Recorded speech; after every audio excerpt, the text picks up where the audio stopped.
Hello my mothlings, and welcome back to my channel.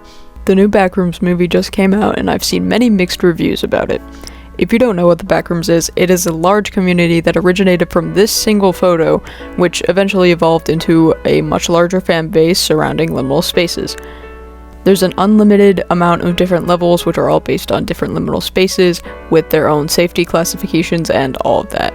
There's a lot more to the fan-made lore, but I'm not making this video to talk about that.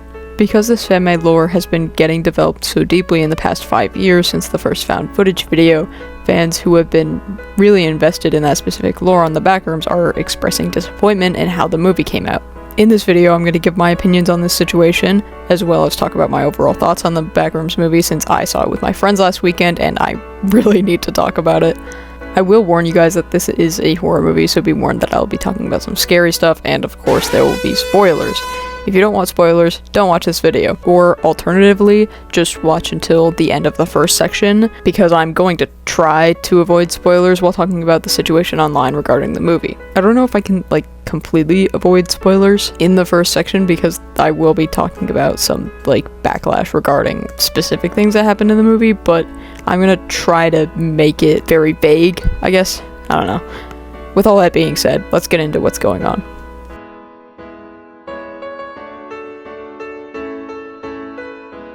The reviews on this movie have been overly negative, which I found pretty surprising. Of course, before the movie had actually come out, there was some uncertainty on how the movie would come out, and I myself was uncertain about the movie. I feel like when people make movies based off certain things, they don't always come out well. Maybe they aren't lore accurate, or they just aren't made well. For example, the first Five Nights at Freddy's movie, in my opinion, wasn't all that good. I did like the second movie a little more because the jump scares were really good, and some of the character development was kind of cool, but I do still wish it was a lot more, if not fully accurate to the game lore. And also, the Minecraft movie. I don't think I have to say anything more than that, but I'm getting a little bit off track. Let's get back to the Backrooms. I'm going to start off with what, in my opinion, is the absolute worst complaint I've seen about the movie, and that is that their version of the Backrooms wasn't present in the movie at all, meaning things like different levels or the Major Explorer Group or MEG weren't made part of the movie. I think this is an incredibly stupid complaint because all of that was not made canon by Kane Parsons or Kane Pixels, who is the director of the movie and played a key part in this fandom's growth. I know he isn't the person who got the original photo of the Backrooms or made the first found footage videos, but he is the main person who formed this huge fan base in the first place. While the idea of different levels and different safety classifications of said levels made by an organization in the Backrooms is such a cool idea, and I myself have been infatuated with that side of the community for years, I think it is incredibly entitled for people from that part of the community to think the official movie was bad because their version of the Backrooms wasn't present in the movie. Oh, why wasn't level 67 in the Backrooms movie? Shut up! If you've ever made those stupid comments asking where this or that level was in the Backrooms movie, the world does not revolve around you, and you are genuinely so pathetic if you're getting worked up about something like this. There have been countless games made on this version of the Backrooms. There's a whole YouTube channel dedicated to making videos explaining a bunch of the levels, and those videos are mostly hours and hours long. It's so greedy to be upset that Kane Parsons took creative freedom in his movie, and as already stated, entitled. People have also said that there isn't enough horror or that there's no plot, which is honestly pretty crazy to say. I thought the movie was very good with its horror, and it definitely had me quaking in my boots and clinging to my boyfriend because I was so scared. I mean, I also do get easily scared, so what do I know? I don't think the movie was supposed to be very jump scare heavy. Yes, it was slow moving and stuff, but I think that's what made it so scary. The fact that until the end of the movie, people were just cautiously walking around added so much suspense, and it had me anticipating when something would just pop out at me. I would also argue there was a good amount of stressful scenes that had my heart racing, so I'm really not sure where the no horror argument is coming from. The psychological stuff was really disturbing too. If you've seen the movie, you know what scene I'm talking about. I'll say more on that later though. When it comes to people saying there was no plot, I think they wanted maybe for there to be more incorporation of the larger power revealed at the end of the movie, and just in general more explanation of what was going on. Not sure if that first part counts as a spoiler, so I'm sorry if you think it is. Nope.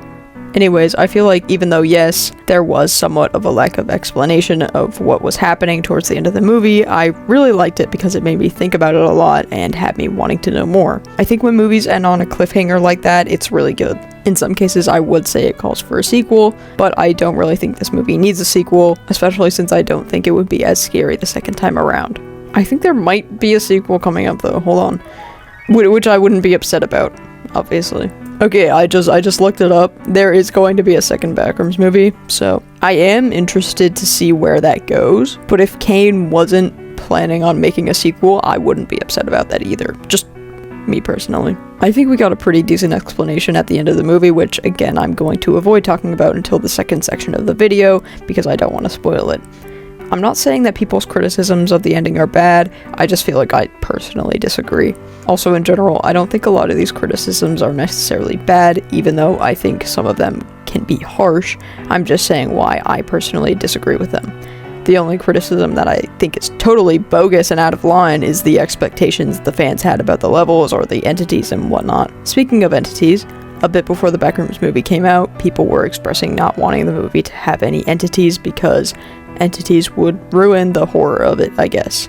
Like, people think it would ruin the sense of being alone and how that can be an element of horror, which kind of makes sense, but now people are saying there isn't enough horror, so yeah, I don't know. I just think we should be celebrating how far indie film and animation has come in the past few years.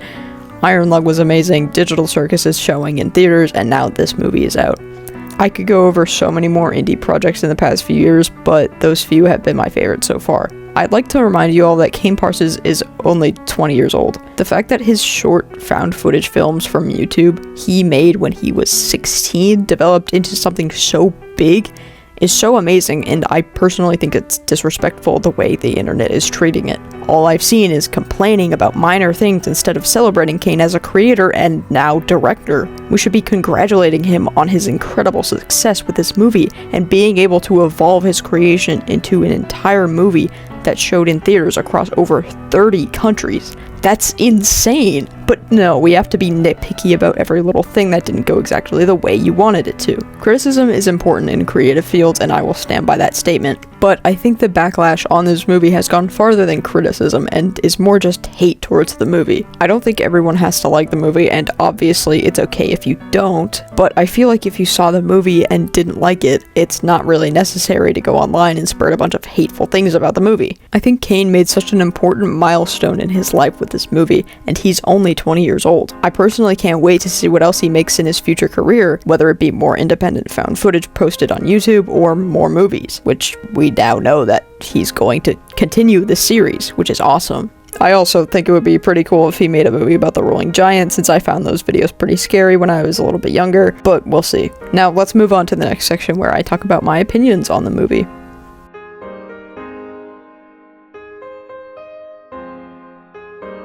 I already said this earlier in the video, but I want to reiterate that I will be going over the movie in detail, which means there will be spoilers. Don't watch this section if you haven't watched the movie yet, unless you don't want to see it. I don't know.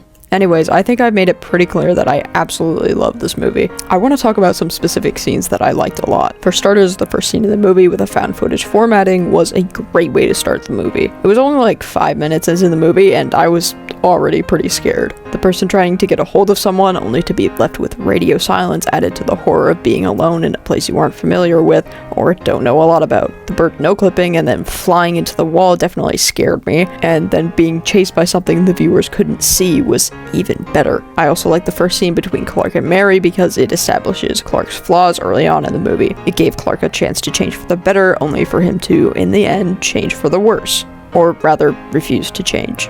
This might be a hot take, but I really like when movies have bad endings. I know Mary survived and totally beat Captain Clark's ass, but when it comes to Clark himself, the original Clark I mean, he died and refused to change. Obviously, I don't like when people continue to participate in harmful patterns, but I think when characters change for the worse, it shows how realistically a lot of people in the world will refuse to change. Not because they're evil, terrible people, but because they're scared of change or they feel like it's too hard. Again, I don't think staying the same way and hurting other people or pushing people in your life away is good, But when movies have characters refusing to improve on themselves, it gives a realistic perspective on how a lot of people are. And I think that kind of message can be important to those who know they need to change but are too scared to start. Because this movie showed the consequences Clark faced when he refused to change, and I'm not saying that everyone who keeps being a jerk is going to get chomped by a big scary monster, but it tells the people watching, if you continue a harmful cycle,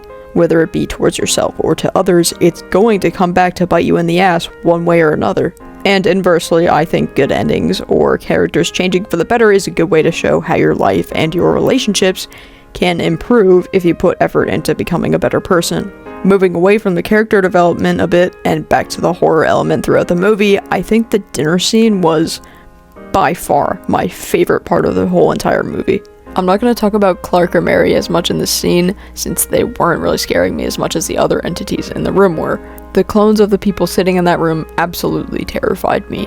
Well, maybe not this guy as much, but the other two had me on the edge of my seat, and I was half covering my eyes because I was expecting them to do something when I least expected it. And the red-haired lady did do that eventually, but that was after things had escalated a little bit. I think the scariest part about them is that we never got more than 1 or 2 close-ups of each character, and they would also move slightly every so often. This scene was probably my favorite out of all of them, given how much it scared me and just how much it messed with my brain. One thing I don't think I liked as much was Captain Clark's reveal. I definitely felt scared by his face when he took a chop out of normal Clark, but for the rest of it, I feel like what scared me most about him wasn't his spooky face, but his abnormal height, or the way he walked, or the noises he made. I will say I get a lot more scared of the unknown when it comes to horror, so when they're revealed, of course I get scared at first, but I eventually get used to it, and then I'm not as scared anymore. I am glad he was revealed more towards the end of the movie rather than being something we constantly saw throughout the whole movie, because it just wouldn't be that scary past jump scares or anything. I also wish the movie was longer, but obviously that would probably cost more money, and the budget was already $10 million.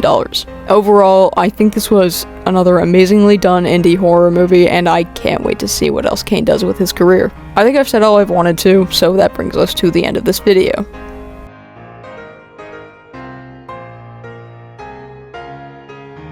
In conclusion, I think the hate the Backrooms movie has been receiving, not only since it came out, but since it was announced a couple months ago, was really unnecessary and silly. I hope people come to realize how good this movie is in general and for indie films as a whole. But let me know how you guys felt about the movie in the comments. Even if you didn't like it, I want to hear what you think. Also, happy Pride Month, everyone! I'm hoping to make another video this month related to Pride, and I also want to try to squeeze in an art vibe prep video, and unfortunately that does take priority. If I don't get to finish a Pride video, expect doodles on my community posts here or on my Instagram. I definitely won't be doing absolutely nothing for Pride, and even if I can't get a video in, I'll make sure to make art for this month. That's all I have to say for today, so I'll see you guys in the next video. Thank you so much for watching, and goodbye, my mouthlings. Hello? Anybody in here? I'm gonna come in anyway, if that's okay. Oh, hi guys. Clark, I heard this really funny joke and I came here to tell you it. Okay, come here. Wow, he seems really friendly. Okay, Clark, what did the farmer say when he lost his tractor? Oh, what'd he say? I have to know. Where's my tractor? Genius!